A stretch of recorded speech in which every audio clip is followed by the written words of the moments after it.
Assalamualaikum warahmatullahi wabarakatuh.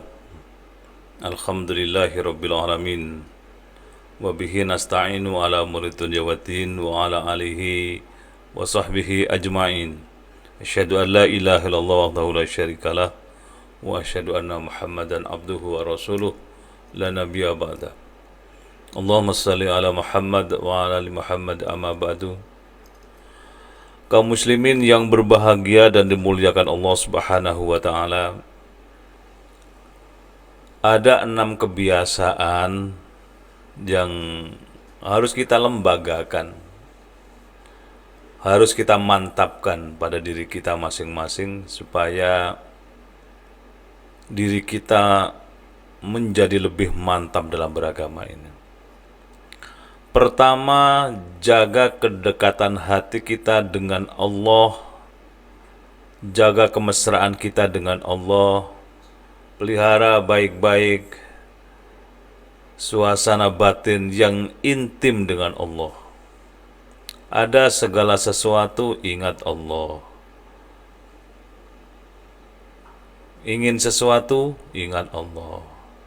Diterpa sesuatu, larinya kepada Allah. Jadi kedekatan hati kita dengan Allah inilah yang menyebabkan hidup kita menjadi lebih merasakan kebahagiaan, merasakan ada ketenangan jiwa. Dekat-dekatlah dengan Allah dengan cara memperbanyak zikir kepada Allah, memperbanyak ingat kepada Allah. Dan walaupun ini sederhana, kalau kita wujudkan setiap saat, insya Allah diri kita akan menjadi orang yang mampu menjaga jiwa kita ini menjadi jiwa yang lapang, jiwa yang damai, jiwa yang kalau ada sesuatu tidak gampang mengeluh.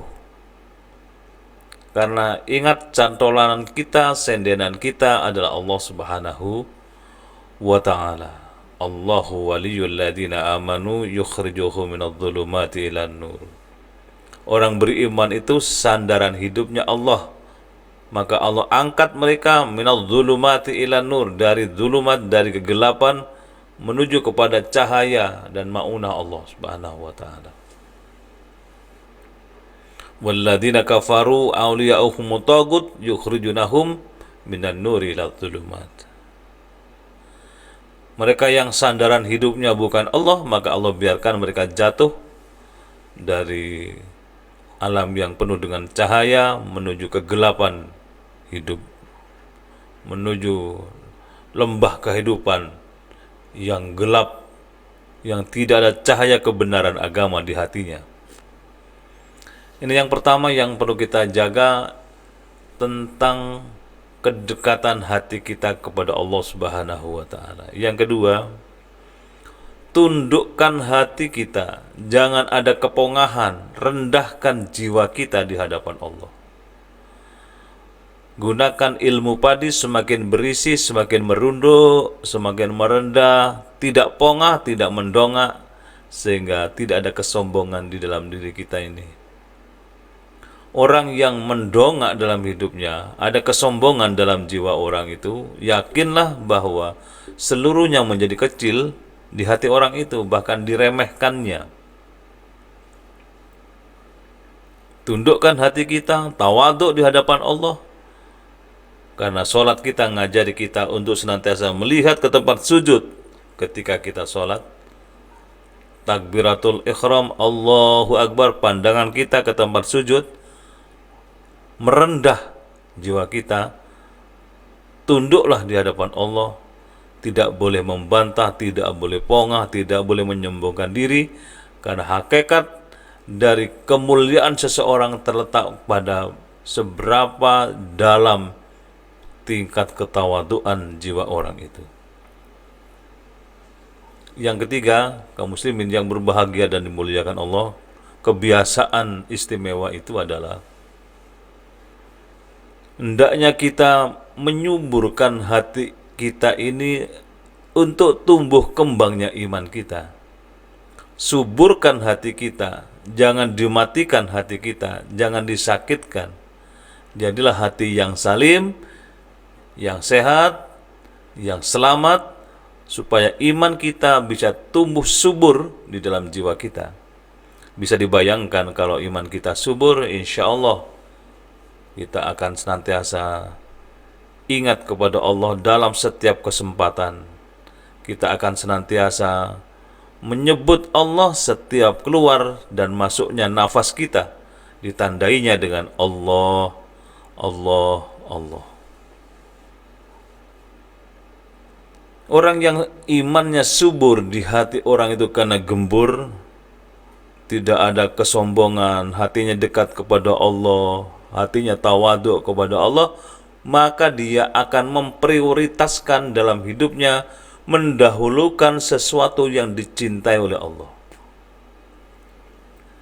Allah mencintai segala sesuatu, maka itulah yang dilakukan oleh orang yang imannya mantap tadi. Allah senang kepada hambanya yang suka mendoakan sesamanya tanpa diketahui kalau dia mendoakan orang itu. Artinya mendoakan secara diam-diam, maka orang itu sangat dicintai oleh Allah Subhanahu wa Ta'ala. Dahulukan apa yang Allah cintai, maka Allah akan semakin ridho kepada orang itu, kepada kita semua. Kaum muslimin yang berbahagia dan dimuliakan Allah Subhanahu wa Ta'ala, kalau kita sudah mendahului atau mendahulukan apa yang Allah cinta itu, maka kita akan terbiasa dalam hidup ini untuk selalu mengingat Allah Subhanahu wa Ta'ala di setiap kesempatan. Itu disebut dengan zikrullah. Zikir itu, kata Profesor Dr. Quraisy Shihab, mengingat dan menyebut Allah. Kita melihat segala sesuatu dari pandangan kita, kemudian kita menjadi ingat kepada Allah dan menyebut namanya. Lihat semut berjalan, ingat kepada Allah betapa maha kuasanya. Allah menciptakan binatang bernama semut, walaupun dia tidak pernah sekolah, tapi tidak pernah kekurangan rizkinya. Allah menyediakan rizki kepada hambanya yang telah diciptakan sekecil apapun, walaupun semut hitam berada di atas batu hitam, di dalam lembah yang dalam, di tengah hutan sekalipun, Allah sediakan rizkinya buat binatang itu. Apalagi kita yang akal kita sehat, pikiran kita sehat, fisik kita sehat, bisa bekerja dengan baik, maka Allah sediakan rizki buat kita semua dengan rizki yang tidak akan kurang. Maka zikir menjadi solusi bagi kita mengatasi seluruh problem kehidupan ini. Orang yang senang berzikir kepada Allah, maka Allah akan selesaikan persoalan orang itu.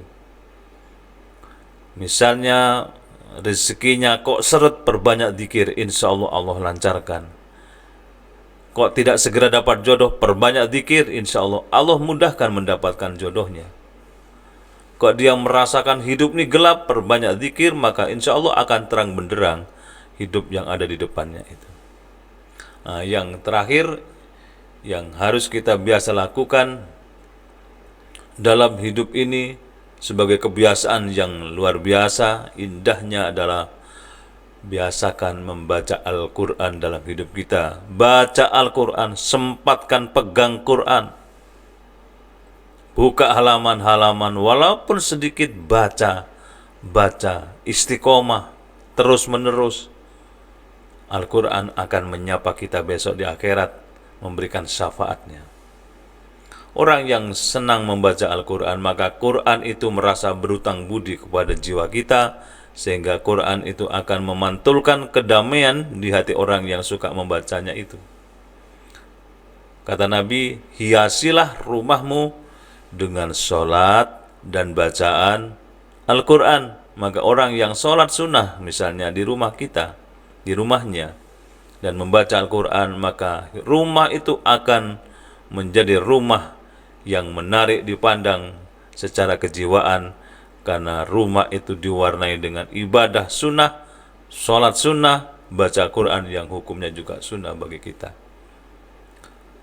Sempatkan baca Quran, letakkan Quran di meja yang mudah dijangkau. Anak-anak kecil kita, anak-anak kita di rumah, cucu kita di rumah, pegang Al-Quran tidak kesulitan. Walaupun misalnya karena belum paham anak merobek Quran, gak apa-apa. Itu tanda bahwa anak itu sudah mulai pegang Quran, ganti dengan Quran yang lain, yang baru, supaya anak terbiasa pegang Al-Quran.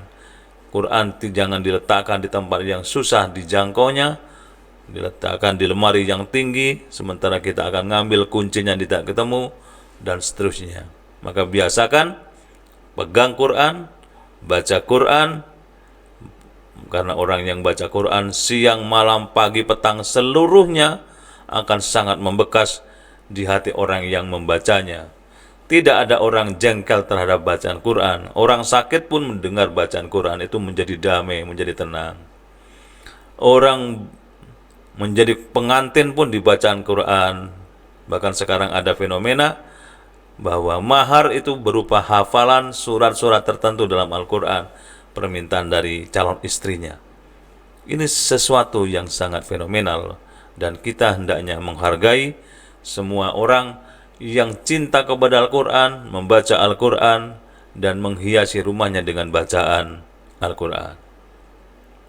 Itulah 6 kebiasaan luar biasa yang harus kita miliki dalam hidup ini, 6 kebiasaan istimewa yang harus kita miliki dalam hidup ini, supaya diri kita menjadi pribadi yang terbiasa dengan hal-hal yang bagus, hal-hal yang luar biasa, sehingga hari demi hari yang kita lalui akan menjadi hari-hari yang istimewa buat diri kita masing-masing.